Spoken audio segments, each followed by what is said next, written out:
These are the headlines that we're following at this hour. As part of the reform to his administration, President Yoon appoints his most senior aides for political affairs, pledging better communication with the public. It comes 2 weeks after the general election defeat for the ruling party. North Korea fires a number of presumed ballistic missiles off its east coast, coming just 3 days after the regime's test launch of a super-large warhead. Today marks Earth Day, putting the spotlight on preserving the environment. Like many around the world, buildings in Korea had their lights off in part of efforts to protect our planet.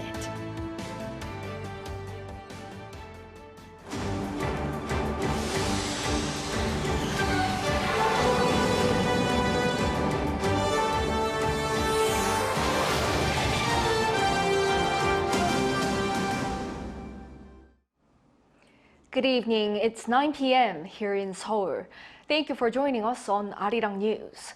We start with new appointments at the presidential office nearly 2 weeks after the parliamentary election.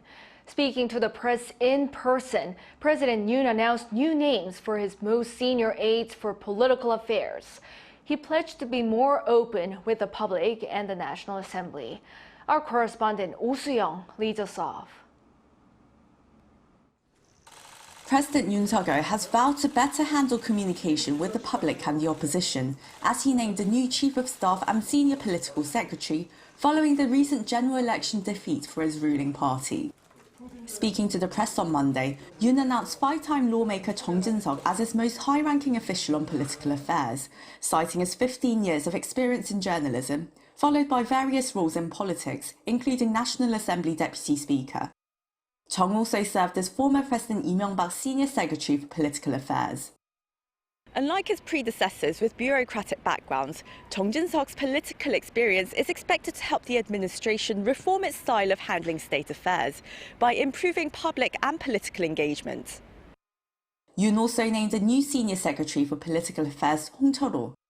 He cited the two-term lawmaker's experience as an entrepreneur of a large food franchise, saying Hong is expected to communicate well within political circles and pick up on public sentiment. 지난 2년은 우리가 이 나라를 어떤 나라로 만들 것인지에 대한 어떤 콘텐츠를 저희가 디자인하고 지금은 이제 지난 2년간 저희가 세워놓은 것을 어떻게 더 국민들과 소통해서 또 고칠 거는 고치고 국민들의 어떤 동의를 더 받아낼 수 있는지 또 정치권과도 대화를 해서 또 어떻게 이것을 현실화시킬 수 있는지 이제는 그런 점에 좀 주력을 할 생각입니다.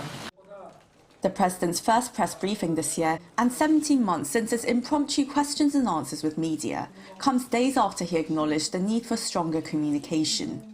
Upon his ruling party's electoral defeat, the leader last week apologized for failing to reflect the wishes of the people, saying he had been the first to fail in communication. After inviting opposition Lee Jae-myung to the presidential office this week, Yoon on Monday said no agendas were set, but hinted he would like to discuss how to work together to improve people's welfare. Lee, meanwhile, has said he will propose handing out 250,000 won for all Koreans as a welfare policy, which has triggered concerns over fiscal stability among his critics. However, a consultation to arrange a meeting between the top office and the Democratic Party of Korea was cancelled on Monday. While the opposition called it a unilateral move, it appears the top office decided the consultation would be more appropriate after the new political aides were appointed. Also, as speculation continues over the replacement of Prime Minister Han Duck-soo, who also offered to resign after the ruling party's defeat, Yoon said a new appointment was likely to take some time. Oh Soo-young, Arirang News. North Korea launched what appears to be multiple short-range ballistic missiles into the East Sea this afternoon. The latest provocation comes 3 days after the regime test-fired a super-large cruise missile warhead and a new anti-aircraft missile. Our defense correspondent Choi Min-jung reports. Another missile provocation from the north. Seoul's Joint Chiefs of Staff detected what's presumed to be multiple short-range ballistic missiles at around 3 p.m. Monday, launched toward the East Sea from the Pyongyang area. The missiles traveled around 300 kilometers. Monday's launch comes 3 days after the regime's test launch of a super-large warhead designed for the Hwasal-1 Ra-3 strategic cruise missile and the test firing of a new anti-aircraft missile on Friday. Around 3 weeks ago, North Korea also test-fired an intermediate-range hypersonic missile, which are banned under UN Security Council resolutions. The military said it has strengthened surveillance and vigilance in preparation for additional launches and is closely cooperating with the US and Japan to maintain a full readiness stance.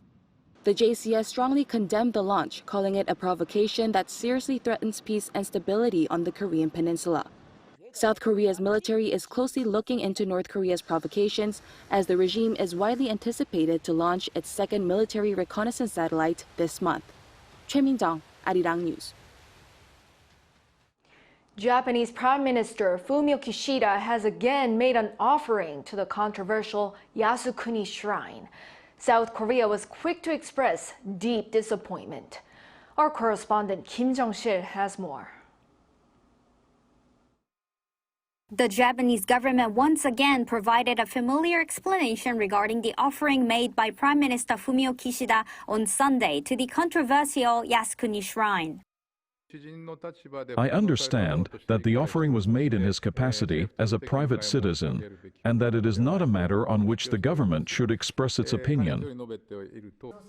While adding that it's only natural to show respect to those who sacrifice their lives for their country, the Japanese Chief Cabinet Secretary also said something that shows Tokyo is aware of the protests from Seoul and Beijing.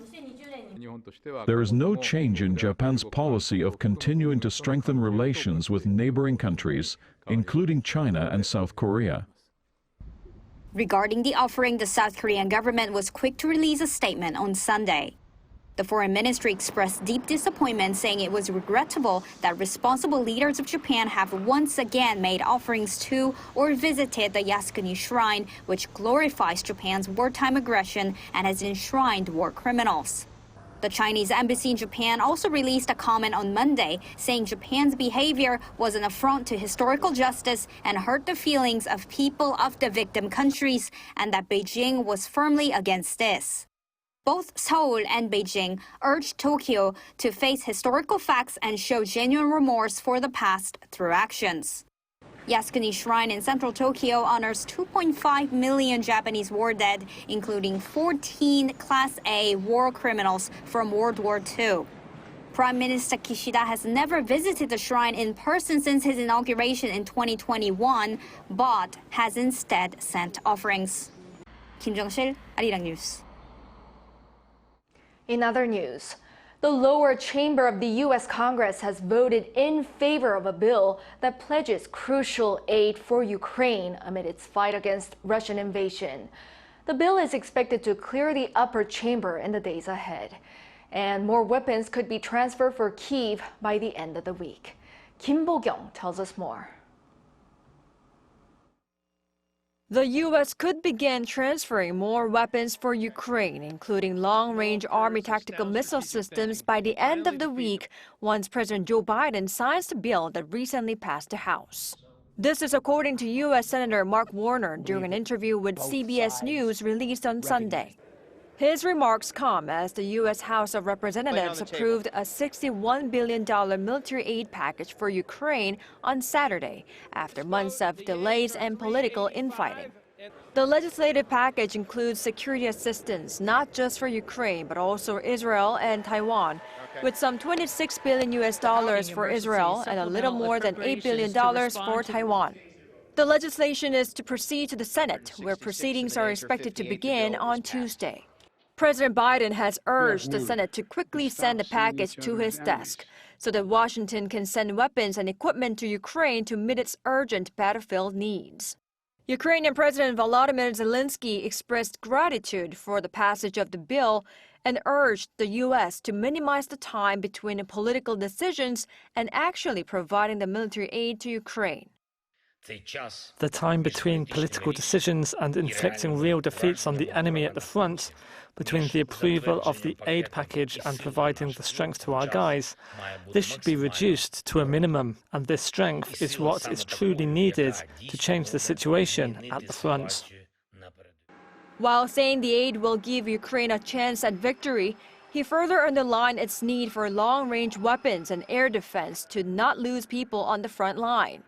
The U.S. has previously delivered ATACMS missiles to Ukraine, but it only provided older models with a range of 165 kilometers instead of new variants with a maximum range of around 300 kilometers, which have so far not been provided to Ukraine. Kim Bo-kyung, Arirang News.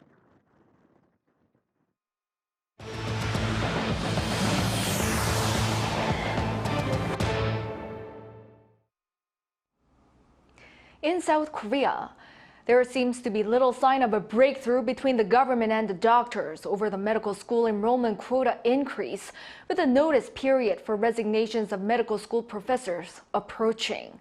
In the meantime, a special presidential committee on medical reform is set to be launched this week. Moon Hae-ryun has the latest. With a continued stalemate between the medical community and the government, the Health Ministry is focusing on emergency medical care.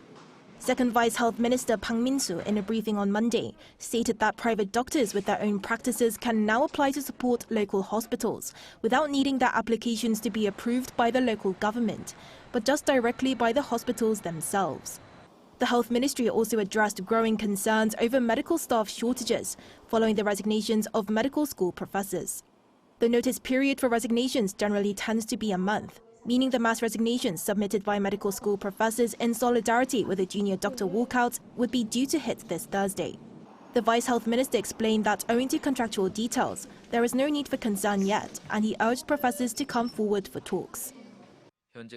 There are currently no resignation forms submitted to universities that are due to take effect. Government is doing its best to talk to medical school professors. We ask that they come forth to give their opinions instead of taking collective action. On Sunday, the deans of 40 medical schools across the country submitted a joint statement demanding that the medical school admissions quota for 2025 be kept as is without any increases. The Korean Medical Association and a group of medical school professors all backed this statement, along with junior doctors taking the stance that no dialogue with the government can take place without the topic of a medical school quota freeze on the table. This comes just 2 days after Prime Minister Han Duck-soo announced that the government will allow each medical school to freely decide the number of students that can enroll for 2025, allowing schools to independently recruit between 50 and 100% of the previously suggested increased quota. As the need for conversation between the two sides grows, a special task force is due to launch on Thursday.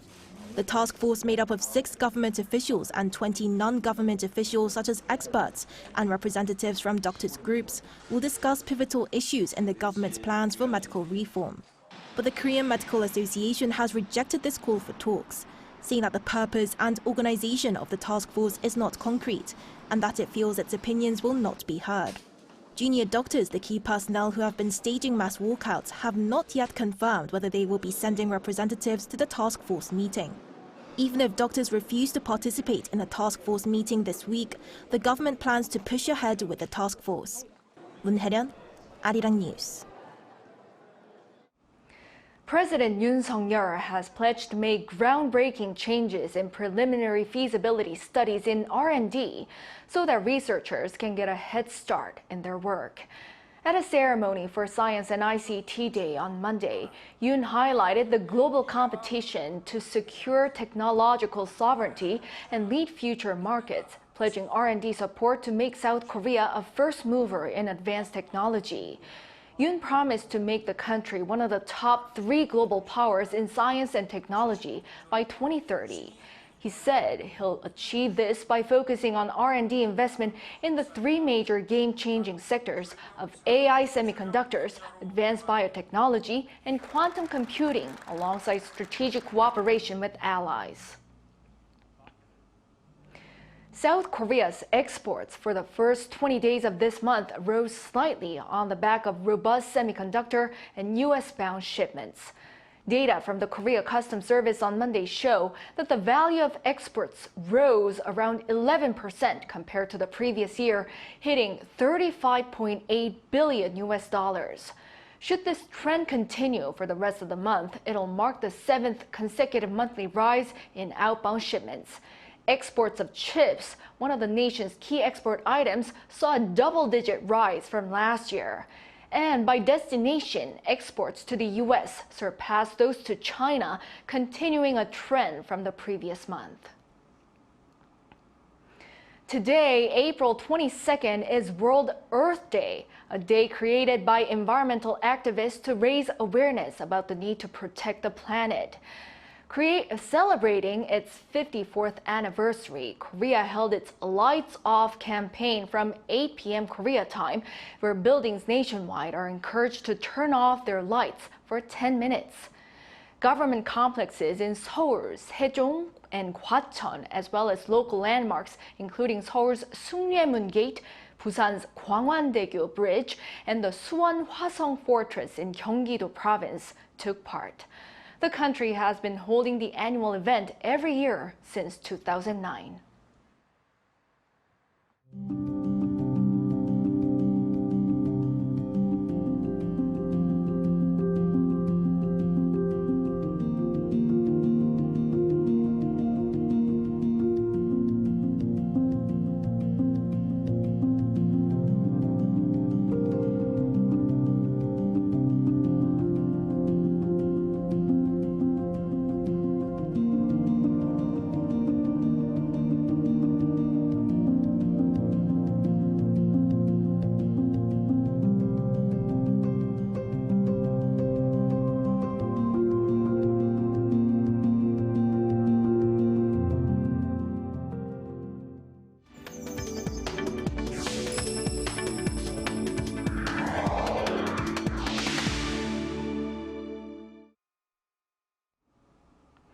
South Korea could soon officially become a multicultural nation by OECD standards, with 5% of its population comprising foreign nationals. And that could continue to rise fast amid the nation's aging population and low birth rate. So is enough being done to better accommodate them as the country continues to rely on them to maintain productivity? Our Kim Do-yeon sat down with an expert at the forefront of policy shaping for foreign residents of South Korea. The number of foreigners with the E9 non-professional working visa has grown fast, with around 165,000 issued in 2024, especially as the productive population declines. The country will keep needing more of these workers. But unless it acts now, it won't continue to be an easy option. That's according to Professor Kim Seok-ho of Seoul National University, who leads a special subcommittee on co-living with foreign workers under the Presidential Committee for National Cohesion. Japan and Taiwan, just 5 to 10 years ago, had very strict policies on foreign workers. They had conservative policies towards them, but that all changed. With this comparison, there's not much time left for South Korea to gain an advantage over these countries in hosting foreign workers, as the country is now competing with others for a quality foreign workforce. This special committee is already the third one related to the foreign population in South Korea. As it focuses on the workers, it has four main goals to tackle, as the country has a long way to go in accommodating foreign workers: a more customized workforce supply system and a means to attract and cultivate overseas talent being one among others. To achieve this, different suggestions will be considered, including a comprehensive statistical analysis. We think creating a database with the Justice Ministry to check on who comes in and out of South Korea when it comes to the workforce would be useful. But in reality, South Korea doesn't have any comprehensive data on foreign workers. Even President Yoon Suk-yeol last year emphasized that the past governments had put off the responsibility to take care of the foreign population, as he made an unusual appearance to participate in a subcommittee meeting on this particular issue.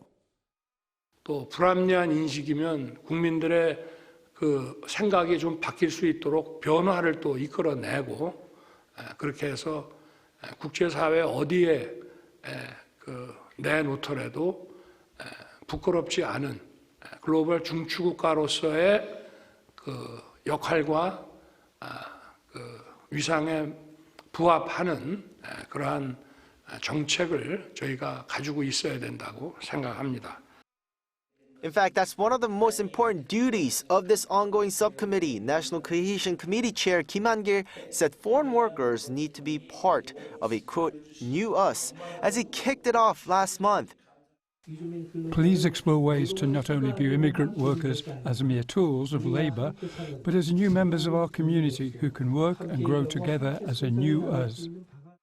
Professor Kim said it's impossible for the ongoing committee to come up with answers to all the problems that foreigners face to make their lives in South Korea better. But the new us aspect should certainly be one of the top priorities. It's not just about forcing immigrants to adapt to living here. It's equally about us adapting to them.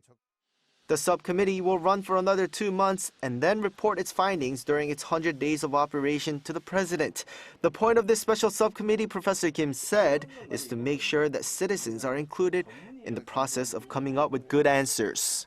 Kim Do-yeon, Arirang News.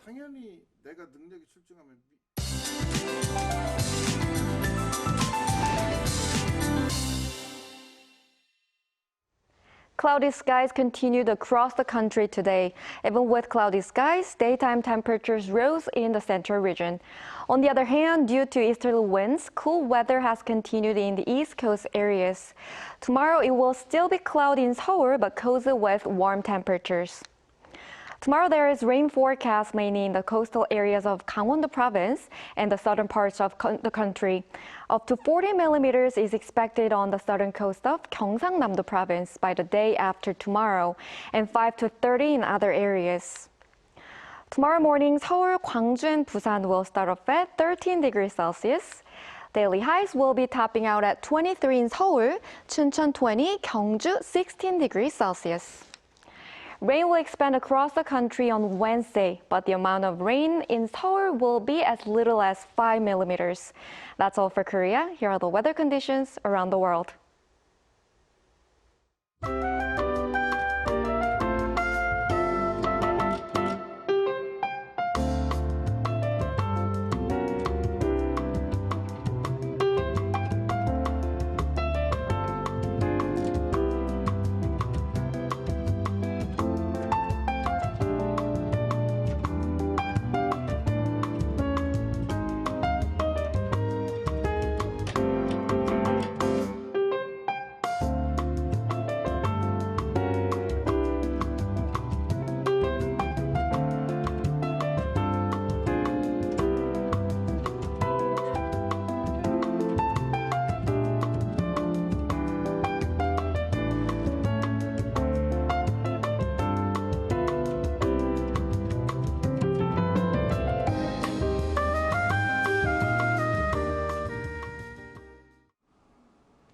Well, that is all for this newscast. Thank you for watching. Hope everyone has a great start to the week.